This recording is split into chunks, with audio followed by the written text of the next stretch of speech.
नमस्कार, ये आकाशवाणी चंडीगढ़ है। अब आप प्रतीका से प्रादेशिक समाचार सुनिए। प्रधानमंत्री नरेंद्र मोदी और गृह मंत्री अमित शाह ने भारतीय जनसंघ के संस्थापक डॉ श्यामा प्रसाद मुखर्जी की जयंती पर श्रद्धांजलि दी। एक सोशल मीडिया पोस्ट में प्रधानमंत्री ने कहा कि डॉ श्यामा प्रसाद मुखर्जी ने मजबूत राष्ट्रवादी विचारों के भारत को गौरवान्वित किया है। उन्होंने कहा कि मातृभूमि के प्रति उनका समर्पण और त्याग देशवासियों को हमेशा प्रेरित करता रहेगा। गृह मंत्री अमित शाह ने कहा कि डॉ मुखर्जी देश की एकता और संप्रभुता के लिए याद किए जाएंगे। उन्होंने कहा कि डॉ मुखर्जी ने जनसंघ की स्थापना के साथ देश को वैचारिक विकल्प प्रदान किया। वे लंबे समय तक राष्ट्र प्रथम के पद पर मार्गदर्शक बने रहेंगे। संचार मंत्रालय ने देश में हाल ही में मोबाइल सेवा शुल्क में वृद्धि के बारे में कहा कि मोबाइल सेवा बाजार मांग और आपूर्ति के माध्यम से संचालित होता है। हाल ही में 3 निजी कंपनियों और एक सार्वजनिक मोबाइल कंपनी ने सेवा शुल्क में वृद्धि की है। मंत्रालय ने कहा कि सरकार ग्राहकों के हितों की रक्षा करने, नवीनतम प्रौद्योगिकियों में निवेश के साथ व्यवस्थित विकास को बढ़ावा देने और वित्तीय व्यवहार्यता सुनिश्चित करने पर ध्यान दे रही है। मंत्रालय ने कहा कि सरकार की नीतियों और नियामक ढांचे के परिणाम स्वरूप भारत में मोबाइल ग्राहकों के लिए लागत सबसे कम है। हरियाणा के महिला एवं बाल विकास मंत्री असीम गोयल ने कहा कि प्रदेश में दूसरे चरण में 4000 और प्ले स्कूल खोले जाएंगे। उन्होंने कहा कि पहले चरण में शुरू किए गए 4000 प्ले स्कूलों की सफलता को देखते हुए यह निर्णय लिया गया है। उन्होंने कहा कि प्ले स्कूल खोलने का मुख्य उद्देश्य हरियाणा के सभी बच्चों को निःशुल्क और गुणवत्तापूर्ण प्री स्कूल शिक्षा देना है। श्री गोयल ने बताया कि विभाग की ओर से चलाए जा रहे 4000 प्ले स्कूलों को रचनात्मक रंगों चित्रकारी से सजाया गया है। भवनों को बहुत ही आकर्षक बनाया गया है ताकि बच्चे स्कूल में आने के लिए स्वयं ही आकर्षित हो सकें।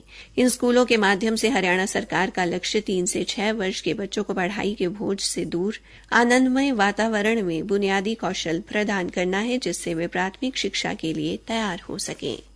हरियाणा विधानसभा द्वारा पीआरएस लेजिस्लेटिव रिसर्च के सहयोग से विधानसभा के अधिकारियों व कर्मचारियों के लिए पंचकूला में प्रशिक्षण कार्यशाला का आयोजन किया गया। कार्यशाला में लगभग 200 अधिकारियों व कर्मचारियों ने भाग लिया। हरियाणा विधानसभा अध्यक्ष ज्ञानचंद गुप्ता ने कार्यशाला के उद्घाटन सत्र के दौरान अपने संबोधन में कहा कि हरियाणा विधानसभा ने गत 5 वर्षों में अपनी कार्यप्रणाली में अनेक नई प्रथाओं और सुधारों को अपनाया है। इन नई प्रथाओं का उद्देश्य कार्यों को अधिक पारदर्शी, प्रभावी और नागरिकों के प्रति उत्तरदायी बनाना है। उन्होंने कहा कि नई तकनीक और विधायी सुधारों का समावेश विधानसभा को आधुनिक और प्रगतिशील बनाता है।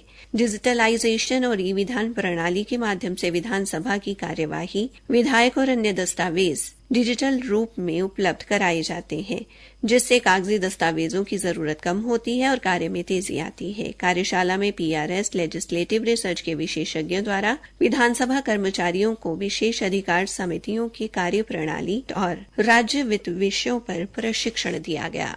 चंडीगढ़ नगर राजभाषा कार्यान्वयन समिति ने कल केंद्र सरकार के कार्यालयों, उपक्रमों और निगमों में राजभाषा के प्रयोग को प्रोत्साहित करने के उद्देश्य से चंडीगढ़ न्यायिक अकादमी में प्रथम छमाही बैठक आयोजित की। बैठक की अध्यक्षता उत्तर पश्चिम क्षेत्र की प्रधान मुख्य आयकर आयुक्त श्रीमती आम्रपाली दास ने की। बैठक में लगभग 130 कार्यालय अध्यक्षों व वरिष्ठ अधिकारियों ने भाग लिया। इस दौरान चंडीगढ़ स्थित केंद्रीय सरकारी कार्यालयों में हिंदी भाषा के प्रयोग की समीक्षा की गई और वर्ष 2024-25 के लिए रखे गए लक्ष्यों को प्राप्त करने के लिए विचार विमर्श किया गया। कैथर जिला कष्ट निवारण समिति की बैठक में स्वास्थ्य एवं नागरिक उड्डयन मंत्री डॉ कमल गुप्ता ने कल उपायुक्त प्रशांत पवार को बैठक से गैर हाजिर रहने वाले जिला खजाना अधिकारी और हरियाणा एग्रो की डीएम को कारण बताओ नोटिस जारी करने व उनका 1 दिन का वेतन काटने के निर्देश दिए हैं। स्वास्थ्य मंत्री ने कहा कि सभी अधिकारी जिला कष्ट निवारण समिति की बैठक को गंभीरता से लें और जिला उपायुक्त की अनुमति के बिना कोई भी विभागाध्यक्ष बैठक में अनुपस्थित न रहे। इसी के साथ ये समाचार बुलेटिन समाप्त हुआ।